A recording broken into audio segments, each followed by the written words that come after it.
नमस्कार दोस्तों, मैं रामप्रसाद बनेड़िया एडवोकेट आपका हमारे चैनल लीगल ट्रायल में हार्दिक स्वागत अभिनंदन करता हूं। दोस्तों, आज की वीडियो में हम बात करेंगे भारतीय दंड संहिता 1860 के अध्याय 3 व 4 की धारा 53 से लेकर 106 के प्रावधानों के बारे में।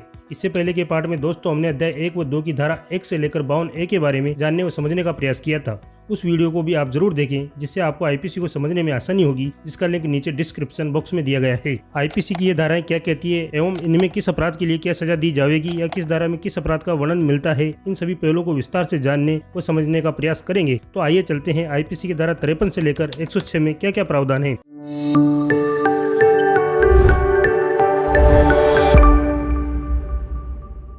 आईपीसी की धारा 53 में सजा के बारे में बताया गया है एवं विभिन्न प्रकार की सजाओं को परिभाषित किया गया है। दोस्तों, मैं आपको यहाँ पर यह बताना चाहूंगा कि मजिस्ट्रेट ऐसी कोई सजा नहीं सुना सकते जिसका उल्लेख आईपीसी की धाराओं में न हुआ हो। जज को भी पूरा ध्यान रखना पड़ता है कि वह वही सजा सुनाएगा जो आईपीसी में शामिल है। आईपीसी के बाहर जाकर जज भी सजा नहीं सुनाते हैं, यानी कि जज अपनी मर्जी से नहीं बल्कि आईपीसी में वर्णित नियमों और प्रावधानों के अनुसार ही अपराधी को सजा सुनाते हैं या दंड देते हैं। धारा 53 में यह बताया गया है कि आईपीसी के तहत क्या क्या सजाएं हैं और अपराधी को उसके अपराध के अनुसार कौन सी सजा देनी है। भारतीय दंड संहिता की धारा 53 के अनुसार अपराध करने वाले अपराधियों को निम्नलिखित दंड से दंडित किया जाना है। पहली, फांसी की सजा। अपराधी को उसके जुर्म के हिसाब से अगर उसे फांसी की सजा सुनाई जाती है तो उसे फांसी की सजा देने का प्रावधान है, यानी कि जिसने जैसा जुर्म किया है उसको इसी के हिसाब से सजा दी जाती है। कोई बड़ा जुर्म है तो उसमें फांसी की सजा दी जा सकती है, जैसे कोई रेप हो गया है, कोई देशद्रोह का केस है या दर्दनाक मौत का केस हो या फिर दर्दनाक तरीके से किसी की हत्या की गई हो। दूसरे प्रकार की जो सजा है वह है जुर्माना। इस सजा के अंतर्गत अपराधी को फाइन भरने के लिए कहा जाएगा।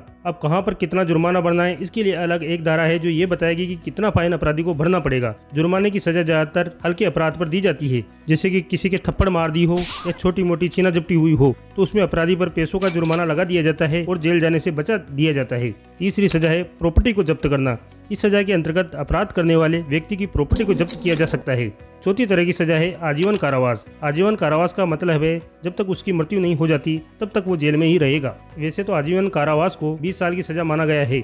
आजीवन कारावास से दंडित व्यक्ति अपना शेष जीवन कारावास में बिताने के लिए बाध्य है। आजीवन कारावास से अभिप्राय कठोर कारावास से है। पांचवी प्रकार की सजा है कारावास, यानी कि जेल की सजा। कारावास दो तरह का होता है, एक कठोर कारावास और दूसरा साधारण कारावास। कठोर कारावास से दंडित व्यक्ति से कठिन श्रम करवाया जाता है, जैसे अनाज पिसवाना, मिट्टी खोदना, पानी खींचना, पत्थर तोड़ना, लकड़ी काटना, फर्नीचर बुनना, साफ सफाई करना इत्यादि। साधारण कारावास में दंडित व्यक्ति को केवल जेल में बंदी रखा जाता है और उससे किसी भी प्रकार का कार्य नहीं करवाया जाता है। सेक्शन 54 में मृत्यु दंडादेश का लघुकरण किया गया है। सेक्शन 54 में कहा गया है कि हर मामले में जिसमें मृत्यु का दंडादेश दिया गया हो, उस दंड को अपराधी की सहमति के बिना भी समुचित सरकार इस संहिता द्वारा उपबंधित किसी अन्य दंड में रूपांतरित कर सकेगी। मान लो सुप्रीम कोर्ट के द्वारा किसी व्यक्ति को फांसी की सजा मिल गई, तब इसके बाद ही आईपीसी की धारा 54 लागू होगी, मतलब तभी आप दया याचिका लगा सकते हैं। आपने दया याचिका लगवाई और बहुत सोच विचार के बाद सुप्रीम कोर्ट ने यह निर्णय लिया कि व्यक्ति की फांसी की सजा बदलकर उसे 20 साल या उम्र कैद की सजा दे दी जाए। धारा 55 आजीवन कारावास के दंडादेश के लघुकरण से संबंधित है। इसमें कहा गया है कि हर मामले में जिसमें आजीवन कारावास का दंड दिया गया हो, अपराधी की सहमति के बिना भी समुचित सरकार उस दंड को ऐसी अवधि के लिए जो 14 वर्ष से अधिक न हो, दोनों में से किसी भांति के कारावास में लघुकृत कर सकेगी। धारा 56 जातीय भेदभाव बहिष्करण अधिनियम 1949 द्वारा निरस्त कर दी गई है, जिसकी प्रभावी दिनांक 6 अगस्त 1949 है। धारा 57 का प्रयोग सीमित है, क्योंकि इसका उपयोग केवल दंड देने की विधियों की गणना हेतु ही किया जाता है, जैसे आजीवन कारावास को 20 वर्ष के कारावास के तुल्य गिना जाएगा। इसके बाद धारा 58 व 59 को भी निरस्त यानी कि कैंसिल कर दिया गया है। धारा 60 जेल की सजा के बारे में बताती है कि जेल कब होगी। इसमें जेल की सजा भी दो तरह की होती है, जिसको मैंने पहले भी बताया है कि एक कठोर कारावास और दूसरी साधारण जेल की सजा। इसके बाद धारा 61 और 62 को भी निरस्त यानी कि कैंसिल कर दिया गया है। धारा 63 ये कहती है कि जिस धारा में जुर्माने का जिक्र नहीं किया गया है, यानी कि उस धारा में सजा तो बता रखी है लेकिन जुर्माना नहीं बता रखा है, तो वह मजिस्ट्रेट अपनी मर्जी से जुर्माना भी लगा सकता है। जुर्माना लगाते समय जज साहब को अपराधी की आर्थिक स्थिति और मानसिक स्थिति को भी देखना होता है, यानी कि वह अपराधी लगाए गए जुर्माने को देने की स्थिति में भी है या नहीं है, या जुर्माना इतना अधिक न लगा दिया गया हो कि अपराधी सुनकर ही घबरा जाए या अटैक आ जाए या पागल हो जाए। इन चीजों को देखकर ही मजिस्ट्रेट उस अपराधी पर जुर्माना लगा सकता है। धारा 64 ये कहती है कि यदि किसी अपराध में आपको जुर्माने की सजा हुई हो और आप जुर्माना नहीं भरते हो तो आपको जेल की सजा होगी, यानी कि आपको उसके बदले जेल जाना पड़ेगा। धारा 65 कहती है कि जैसे कि आपने कोई जुर्म कर दिया हो और उस जुर्म में सजा और जुर्माने दोनों का प्रावधान हो। ऐसी बहुत सी धाराएं हैं जिनमें सजा और जुर्माने दोनों का प्रावधान है और आपको सजा और जुर्माना दोनों हो जाता है। अगर आपने सजा तो भुगत ली है लेकिन जुर्माना नहीं भर रहे हो तो जुर्माने की जगह पर आपको सजा का 1/4 यानी कि 1/4 हिस्सा और जुड़ जाएगा। जैसे अगर आपको 1 साल की सजा है और 1000 रुपए का जुर्माना है तो सजा का 1/4 यानी 3 महीने उसके बदले में जेल और काटनी पड़ेगी, लेकिन ये तब होगा जब उस अपराध में सजा और जुर्माने दोनों हो। धारा 66 कहती है कि जुर्माना न देने पर किस प्रकार का कारावास दिया जाए। जैसे आपको कठोर कारावास हुआ है और जुर्माना भी हुआ है और आप जुर्माना नहीं दे रहे हो तो सजा का 1/4 हिस्सा जो होगा वो भी कठोर कारावास का ही होगा। आईपीसी की धारा 67 जुर्माना न देने पर कारावास जबकि अपराध केवल जुर्माने से दंडनीय हो के बारे में वर्णन करती है। आईपीसी की धारा 68 में कहा गया है कि जुर्माने के भुगतान में चूक होने की दशा के लिए दिया गया कारावास तब समाप्त हो जाएगा जब वो जुर्माना या तो चुका दिया जाए या विधि की प्रक्रिया द्वारा वसूल कर लिया जाए। सेक्शन 69 जुर्माने के आनुपातिक भाग के दिए जाने की दशा में कारावास का समाप्त हो जाने के बारे में वर्णन करती है। यानी कि जब अपराधी जुर्माना न देने के कारण कारावास का दंड भुगत रहा है तो उसके कारावास की अवधि उसी समय समाप्त हो जाएगी जैसे वह जुर्माना दे देता है या उसे उद्ग्रहित कर लिया जाए। यदि जुर्माने की संपूर्ण राशि के स्थान पर कुछ राशि दी जाए तो उस अनुपात में उसके कारावास की अवधि कम हो जाएगी। ये धारा 69 है। धारा 70 कहती है कि अगर आपको कोई जेल की सजा हुई है और आपके ऊपर जुर्माना भी लगाया गया है तथा आपकी सजा है जो 6 वर्ष से अधिक है, जैसे मान लो 7 वर्ष है जो कि 6 वर्ष से अधिक है, ऐसी स्थिति में आप जुर्माने की जो वैल्यू है वह 6 वर्ष तक भर सकते हो। और यदि आप 6 वर्ष तक भी अपना जुर्माना नहीं भर सकते हो तो कोर्ट उस जुर्माने के बदले में सजा या सीआरपीसी की धारा 421 के तहत आपकी संपत्ति पर जबरदस्ती कब्जा किया जा सकता है और सरकारी अधिकार जमाया जा सकता है।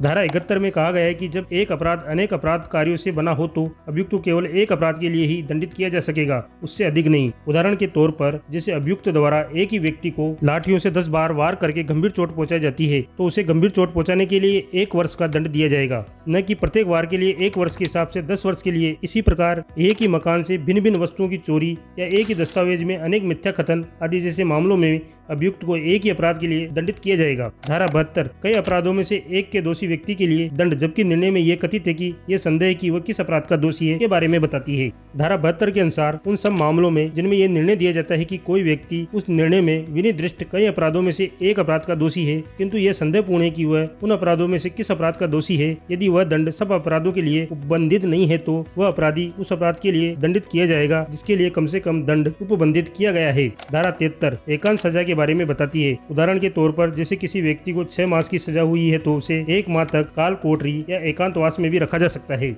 यानी कि उसको जिस कमरे में रखा जाएगा उसमें केवल वो अकेला ही होगा। इसे एकांतवास की सजा कहा जाता है। अगर 6 महीने से ज्यादा की सजा है तो उसे 2 मास तक एकांतवास में, और अगर उसे 1 वर्ष से अधिक कारावास की सजा है तो उसे 3 महीने तक एकांतवास में रखा जाएगा। अधिकतर ये सजा ऐसे मामलों में मिलती है जैसे कि कोई अपराधी जेल में जाने के बाद भी वहाँ पर परेशान करता हो, जैसे किसी के थप्पड़ मार दी हो, सब्जी गिरा दी हो, किसी दूसरे व्यक्ति के धक्का मार दिया हो तो उसे एकांत कारावास की सजा दी जाती है और उसे अकेले में ही रखा जाता है।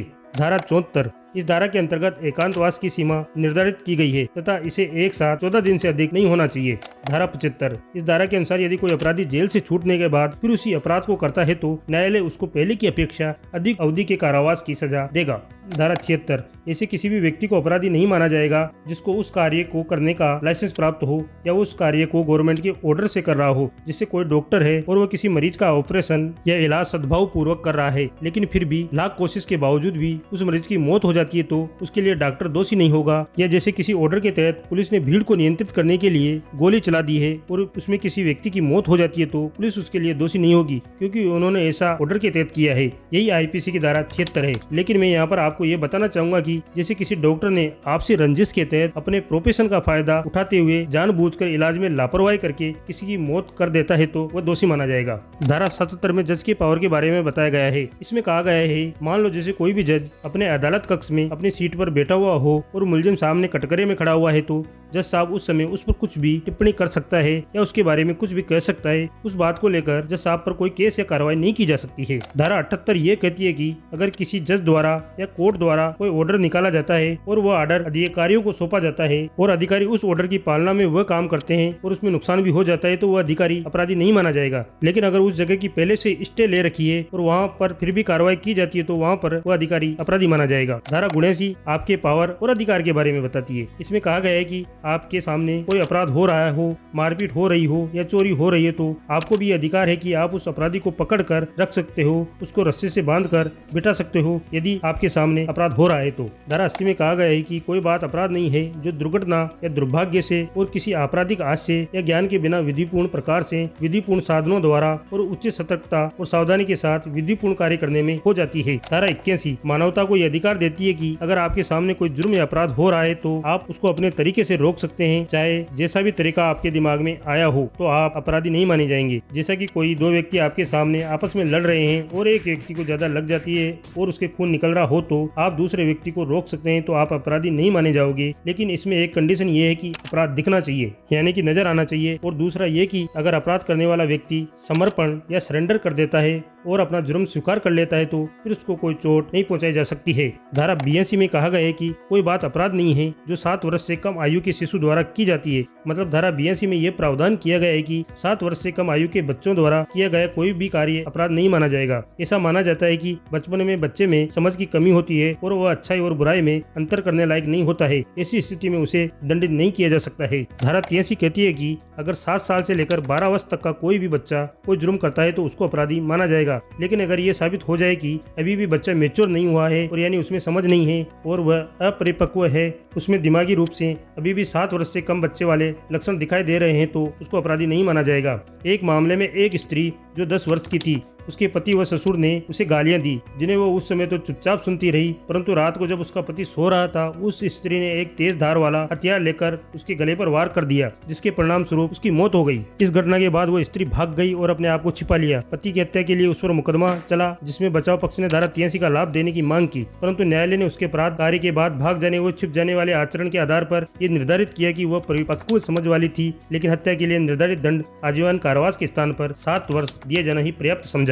धारा 84 कहती है कि कोई बात अपराध नहीं है जो ऐसे व्यक्ति द्वारा की जाती है जो उसे करते समय चित्त विकृति के कारण उस कार्य की प्रकृति यह कि जो कुछ वह कर रहा है वह दोषपूर्ण है या विधि के प्रतिकूल है जानने में असमर्थ है। धारा 84 में निम्न व्यक्तियों को विकृत चित्त माना गया है। पहला, स्वस्थ मस्तिष्क का न होना यानी कि जड़ बुद्धि वाला व्यक्ति। दूसरा, मानसिक रोग से पीड़ित व्यक्ति। तीसरा, मंद बुद्धि होना या पागल व्यक्ति। चौथा, अच्छे बुरे का भेद न समझने वाला व्यक्ति यानी कि अनसाउंड माइंड वाला व्यक्ति। ऐसे व्यक्तियों को धारा 84 के अंतर्गत अपराधी नहीं माना गया है। धारा 85 में यह बताया गया है कि यदि किसी व्यक्ति को उसकी इच्छा के विरुद्ध या जानकारी के बिना धोखे से या षड्यंत्र द्वारा नशा करने के लिए विवश किया जाए और नशे के प्रभाव में वह अपने कृत्य की प्रकृति अथवा गुण दोष को समझ सकने में असमर्थ हो तो उसका कृत्य सम्य होगा और वो अपराधी नहीं माना जाएगा। लेकिन यदि मद्यपान या नशा स्वेच्छा से किया गया है तो नशे की हालत में किया गया अपराध करते समय नहीं होगा। इसका मतलब यह है कि उस व्यक्ति को स्वेच्छा से किए गए नशे का परिणाम नशा उतरने के बाद भुगतना पड़ेगा। धारा 86 में यह कहा गया है कि यदि किसी व्यक्ति ने अपनी इच्छा से नशे की वस्तु ग्रहण की है तो वह अपने कार्य के परिणामों के ज्ञान के लिए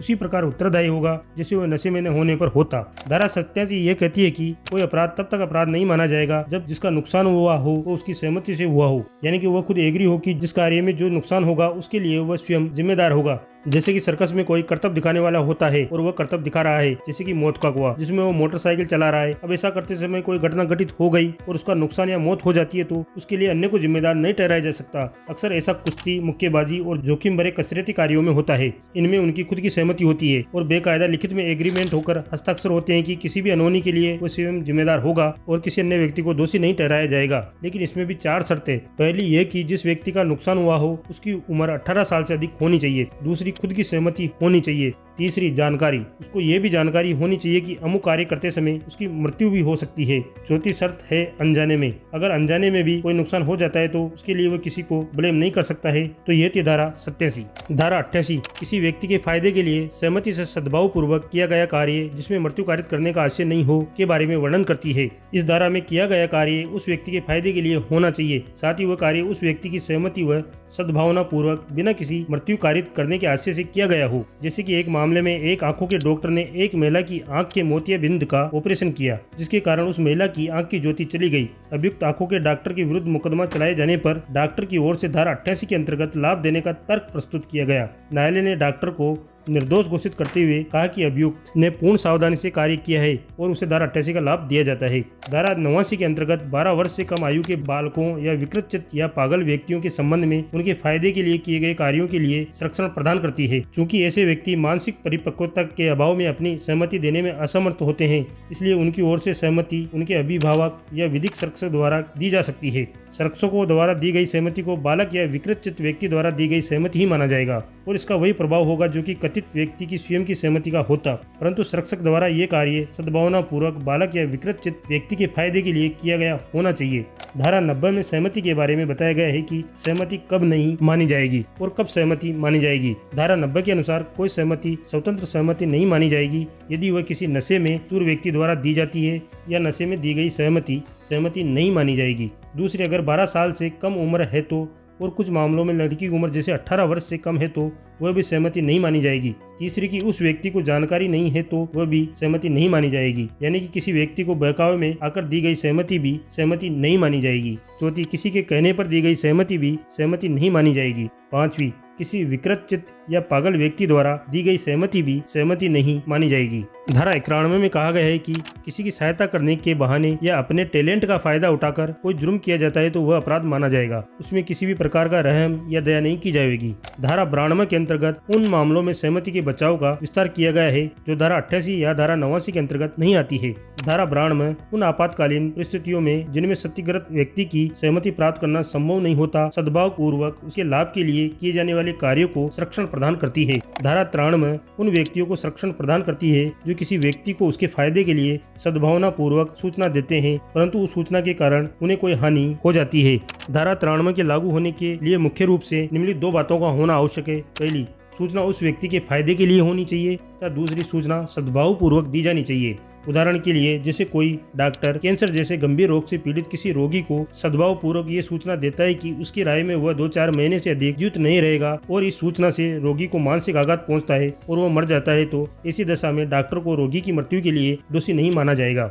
धारा 94 में यह प्रावधान है कि तात्कालिक मृत्यु के भय से बाध्य होकर व्यवस्था में किए गए कृत्य अपराध नहीं माने जाएंगे, परंतु अपराध करने की व्यवस्था स्वेच्छा या स्वयं निर्मित नहीं होनी चाहिए। अर्थात जिन परिस्थितियों में व्यक्ति को विवश होना पड़ा उन परिस्थितियों में स्वयं अपनी इच्छा से न पड़ा हो। उदाहरण के लिए, जैसे कोई लुहार लूटपाट में हिस्सा लेने की नीयत से डाकुओं के गिरोह में शामिल हो जाता है और डाकू से पिस्तौल दिखाकर किसी धनी महाजन के घर का दरवाजा तोड़ने के लिए बाध्य करते हैं और ऐसा न करने पर उससे पिस्तौल से मार डालने की धमकी देते हैं और विवश होकर लुहार दरवाजा तोड़ देता है, तो ऐसी दशा में लुहार को दरवाजा तोड़ने के अपराध के लिए दोषी माना जाएगा और उसका धारा 94 के अंतर्गत व्यवस्था का बचाव अमान्य होगा। परंतु इस उदाहरण में यदि डाकू लुहार को जबरदस्ती उठाकर ले जाते हैं और पिस्तौल से मृत्यु का भय दिखाकर उसे दरवाजा तोड़ने के लिए बाध्य करते हैं, तो उस दशा में लुहार को धारा 94 के अंतर्गत संरक्षण प्राप्त होगा। अतः स्पष्ट है कि धारा 94 के अंतर्गत व्यवस्था के अधीन किए गए कृत्यों के लिए संरक्षण दिया गया है, परंतु शर्त यह है कि व्यवस्था में तत्काल मृत्यु का भय विद्यमान होना चाहिए, न कि भावी मृत्यु की धमकी या भय। धारा 95 में कहा गया है कि विधि तुच्छ बातों पर ध्यान नहीं देती।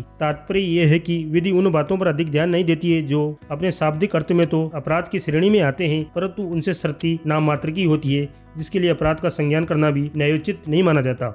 धारा 95 के लागू होने के लिए यह आवश्यक है कि विचाराधीन कार्य अपराध होना चाहिए तथा वह इतना तुच्छ हो कि मामूली समझ वाला व्यक्ति भी उसकी शिकायत न करे। धारा 96 में कहा गया है कि कोई बात अपराध नहीं है जो प्राइवेट प्रतिरक्षा के अधिकार के प्रयोग में की जाती है। धारा 96 आत्मरक्षा का अधिकार प्रदान करती है। अगर आपको कोई व्यक्ति लूट रहा है, जबरदस्ती कर रहा है या हानि पहुंचाने की कोशिश कर रहा है या आप पर हमला कर देता है और आपको मारने की कोशिश करता है, तो आप अपनी रक्षा करने के लिए ऐसी स्थिति में कुछ भी कदम उठा सकते हैं, तब आपको अपराधी नहीं माना जाएगा। धारा 97 यह अधिकार देती है कि कोई भी व्यक्ति किसी दूसरे व्यक्ति की रक्षा के लिए या किसी दूसरे व्यक्ति को बचाने के लिए कोई अपराध कर भी देता है तो वह अपराधी नहीं माना जाएगा, लेकिन इसके लिए इस धारा में कुछ कंडीशन भी बताई गई है। धारा 98 यह कहती है कि अगर कोई 7 साल से कम आयु का बच्चा या कोई पागल व्यक्ति कोई अपराध आपके साथ या आपके परिवार के साथ करता है तो आप अपनी और अपने परिवार की रक्षा के लिए उसके साथ कुछ भी कर सकते हैं। ऐसी स्थिति में आप अपराधी नहीं माने जाएंगे, लेकिन इस धारा में कुछ कंडीशन भी लगाई गई है। धारा 99 में उन दशाओं का उल्लेख है जिनके अंतर्गत व्यक्ति को प्राइवेट प्रतिरक्षा का बचाव स्वीकार नहीं किया जा सकता है। धारा 100 में उन परिस्थितियों के संबंध में प्रावधान है जिनमें अभियुक्त को प्राइवेट प्रतिरक्षा के अधिकार का प्रयोग करते हुए हमलावर की मृत्यु तक करने का अधिकार प्रदान किया गया है। यदि परिस्थितियां इस प्रकार हो कि प्रतिरक्षक को हमले से यह युक्ति आशंका हो जाए कि यदि वह हमलावर की मृत्यु कारित नहीं करेगा तो हमलावर उसकी मृत्यु कारित कर देगा, तो प्रतिरक्षक हमलावर की मृत्यु या कोई अन्य हानि कारित कर सकता है। इस धारा को लागू होने के लिए ये आवश्यक है कि खतरे या हमले की आशंका युक्त होनी चाहिए, न कि काल्पनिक। धारा 101 ये प्रावधान करती है कि जब शरीर के ऊपर किया गया हमला इतना गंभीर नहीं है कि जो धारा 100 के उपखंडों में आए, तो उसका प्रतिरोध हत्या से कम कोई भी शर्ती पहुंचाकर किया जा सकता है। धारा 100 उन मामलों का उपबंध करती है जिनमें हमलावर की मृत्यु तक की जा सकती है, जबकि धारा 101 उन मामलों के संबंध में उपबंध करती है जब हमलावर की मृत्यु तो नहीं की जा सकती परंतु उससे अन्य किसी प्रकार की हानि पहुंचाई जा सकती है।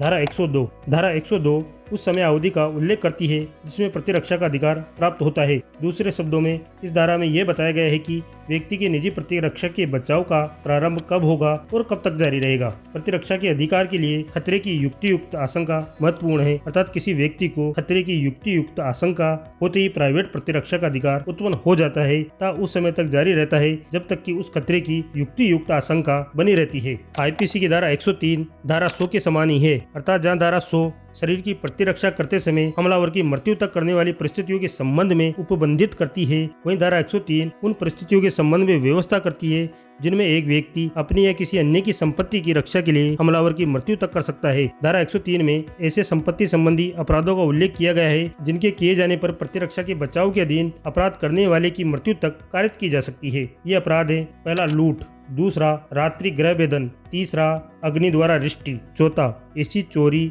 रिष्टि या गृह अत्याचार जिसका प्रतिरोध न किए जाने पर किसी की मृत्यु या गौर हानि हो सकती है।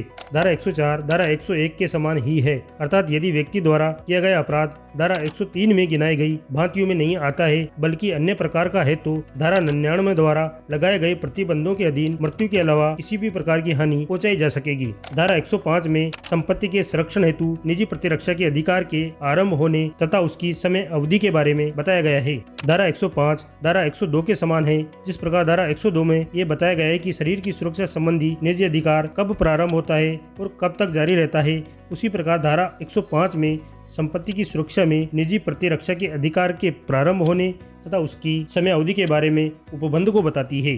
धारा 106 में ये व्यवस्था की गई है कि एक व्यक्ति आवश्यकता पड़ने पर प्राणघातक हमले से अपनी रक्षा करते समय किन्हीं निर्दोष व्यक्तियों को भी हानि पहुंचा सकता है। इसके लिए आवश्यक है कि निर्दोष व्यक्तियों को हानि पहुंचाने से पहले उस व्यक्ति को घातक हमले से अपनी मृत्यु किए जाने की युक्तियुक्त आशंका हो गई हो। गंभीर चोट की आशंका होने पर धारा 106 लागू नहीं की जा सकती है।